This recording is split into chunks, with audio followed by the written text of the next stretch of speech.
Gjirokastra me atmosferën unike, rrugët e kaldrëmta dhe mikpritjen tashmë ka vizitor në çdo stin. Tani që koha është ngrohtë dhe pranvera sjell ditë me diell, rrugët e qytetit janë plot gjallëri. Kryeministri Rama ka ndarë pamje nga qyteti i Gjirokastrës, ku dallohet atmosfera e veçantë që ofron ky qytet historik, i cili po tërheq gjithnjë më shumë vizitor vendas dhe të huaj. Sokakët e qytetit janë mbushur me vizitor, grupe turistike që eksplorojnë historinë dhe kulturën e zonës, si dhe turistë që fiksojnë momentet dhe peizazhet e veçanta që ofron qyteti mijëra vjeçar. Një nga pikat më tërheqëse për vizitorët mbetet panorama nga kalaja e Gjirokastrës, e cila ofron një pamje mbreslënse mbi qytetin dhe luginën përreth, duke ngjallur interes të madh për historinë dhe trashëgiminë kulturore të zonës.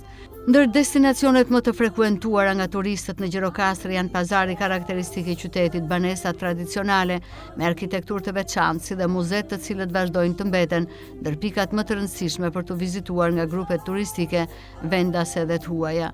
E njohur ndryshe si qyteti i gurë, Gjirokastra konsiderohet një nga qytetet më të bukura në jug të Shqipërisë, falë vlerave të saj të spikatura historike, kulturore dhe arkitektonike. Qyteti është pjesë e listës së trashëgimisë botërore të UNESCO-s. Simboli kryesor i qytetit është kalaja e Gjirokastrës, e vendosur mbi një kodër të shkëputur nga mali gjerë në një pikë vrojtimi rreth 370 metra mbi nivelin e detit, duke ofruar një panoramë të gjerë mbi qytetin dhe zonën përreth.